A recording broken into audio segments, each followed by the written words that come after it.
Kembali lagi dengan saya Ade Ariswan di mata kuliah Fisika.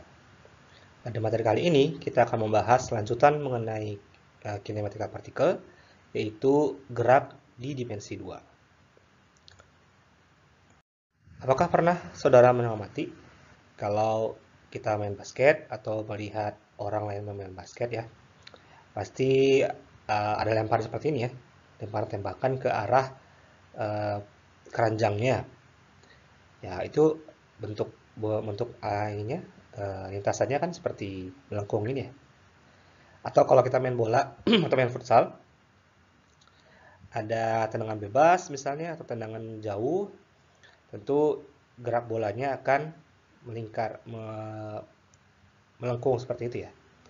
Nah, ini adalah contoh dari gerak dua dimensi ya, yang disebut sebagai gerak parabola. Karena geraknya melengkung dan berada pada dua dimensi. Jadi kalau kita perhatikan dari sini ya, ini sumbu X dan sumbu Y, keduanya ada. Jadi kita anggap seperti itu, ini sumbu X yang mendatar, sumbu Y yang tegak lurus, seperti itu ya. Jadi ini adalah contoh dari gerak dua dimensi. Nah, dari sini kita bisa memperkirakan ya, kalau kita lempar bola, itu kira-kira ketinggian maksimalnya berapa, lalu akan jatuh di titik mana ya, dia akan jatuh setelah berapa detik, atau berapa menit, dengan kecepatan berapa meter per sekon awalnya. Nah, seperti itu. Makanya pada bab ini kita akan mempelajari mengenai gerak parabola yang akan membahas beberapa materi yang saya bilang tadi ya. Nah, ini adalah contoh dari diagram gerak parabola ya pada sumbu X dan Y. Ini titik mula-mula bola partikelnya itu bergerak. Misalnya bergeraknya dengan kecepatan V0, V mula-mula. Karena ini vektor, tentu punya komponen. Ada komponen pada sumbu Y dan komponen pada sumbu X. Nah, V0 ini akan terus nanti berubah menjadi V, ya, karena ada pengaruh dari gravitasi. Ya, pasti ada perlambatan di situ. Nanti ada VY dan ada Vx-nya, Vx mula-mula. Nah, biasanya kalau dalam gerak parabola, gerak pada sumbu X itu konstan. Oke. Jadi gerak pada sumbu X itu konstan. Jadi Vx sama dengan Vx mula-mulanya. Nah, pada satu titik nanti partikelnya berhenti, seakan-akan berhenti di udara. Nah, itu adalah titik maksimalnya, di mana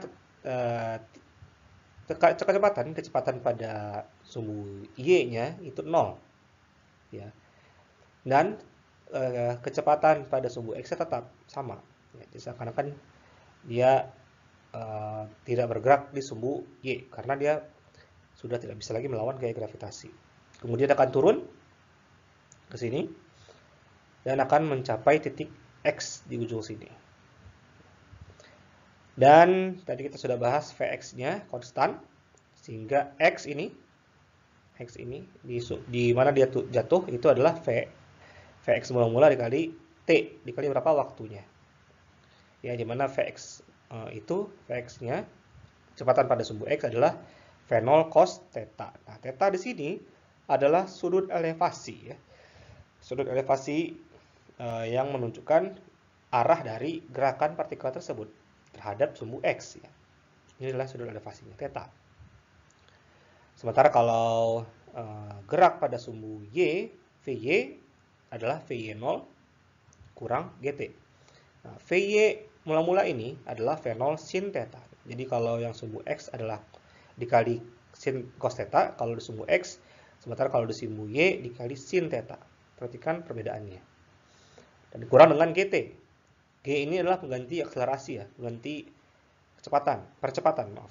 Jadi kalau gerak biasa, percepatannya adalah A, tapi karena ini menggunakan percepatan gravitasi, tandanya minus ya, karena di sini geraknya akan dikurangi oleh gaya gravitasi.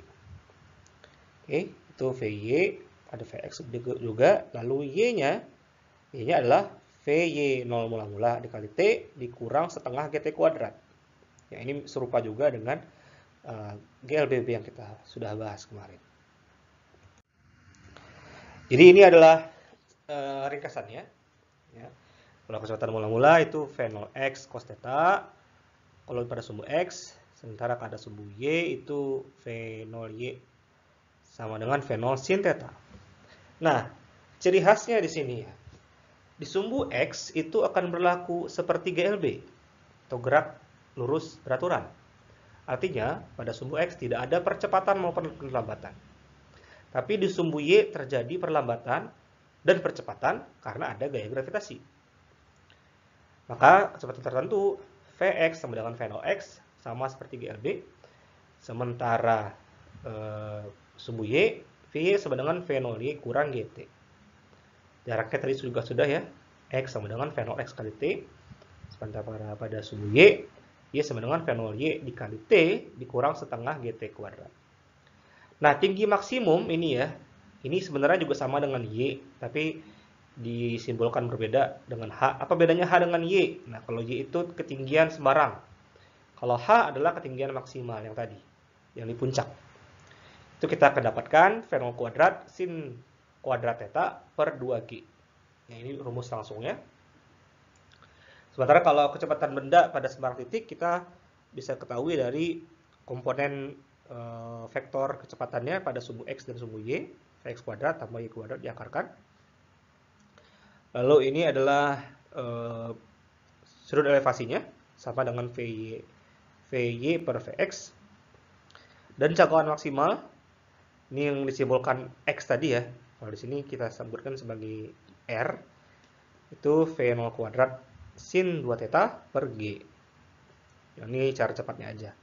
Tapi kalau diturunkan dari rumus yang di sini juga bisa. Ya, silakan digunakan sesuai kebutuhan. Oke, jadi tadi sudah diketahui di sini ya.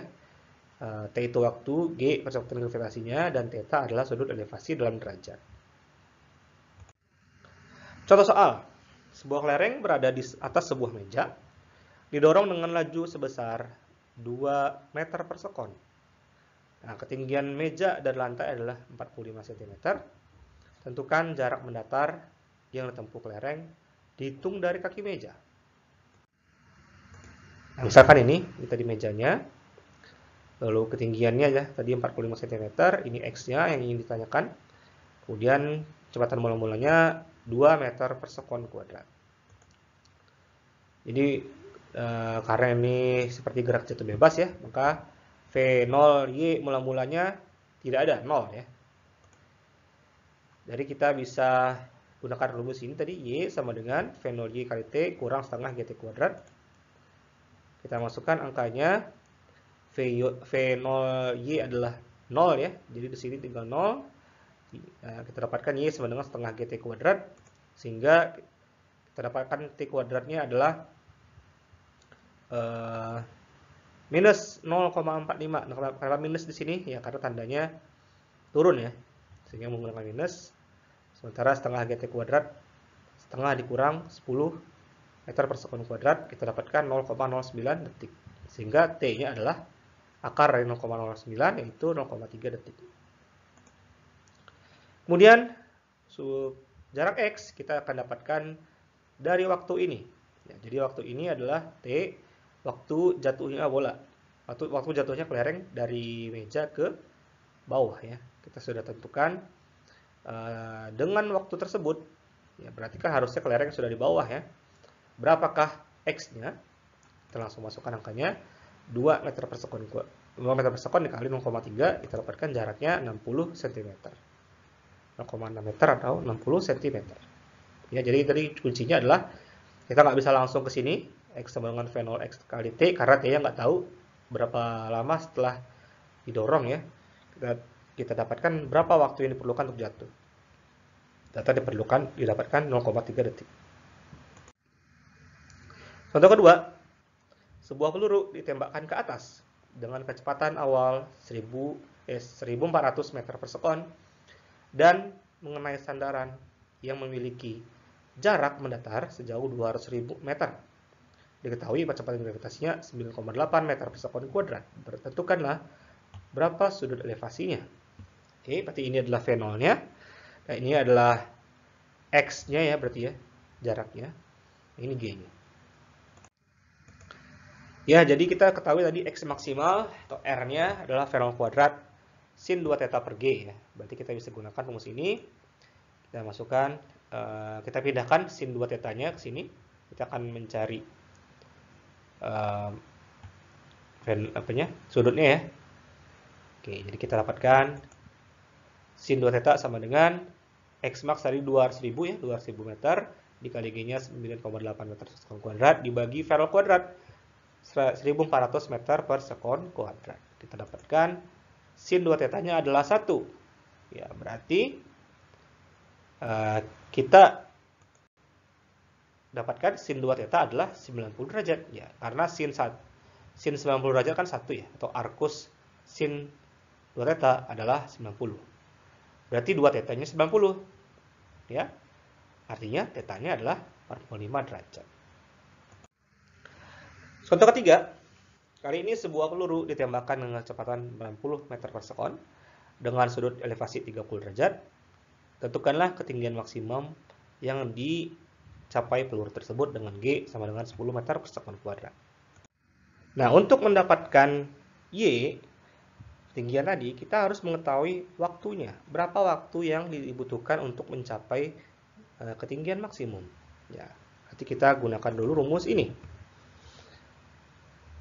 Ya, tentu kita tahu dulu berapa kecepatan pada sumbu Y, ya, atau V0 sin theta sama dengan 60 meter per sekon dikali sin theta sin 30 derajat atau 30 meter per sekon.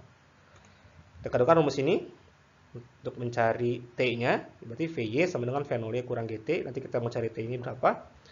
Lalu VY-nya sama dengan 0 ya, karena pada kecepatan pada puncak ya, pada ketinggian maksimum bendanya tidak bergerak saat menekan pada sumbu Y, karena dia hanya bergerak pada sumbu X saja. Sehingga apa? VY-nya 0 atau 0 sama dengan V0Y kurang GT atau V0Y sama dengan GT.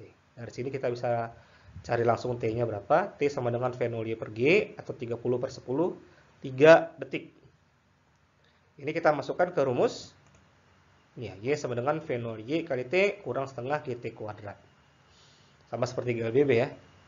Kita akan masukkan Y sama dengan 30 dikali 3 detik dikurang setengah dikali 10 dikali 3 sekon kuadrat.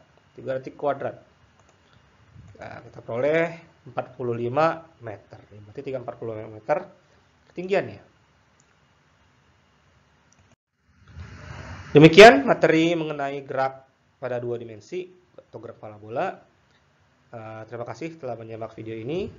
Berikutnya kita akan membahas materi kinematika rotasi dan akan dilanjutkan dengan dinamika partikel ya.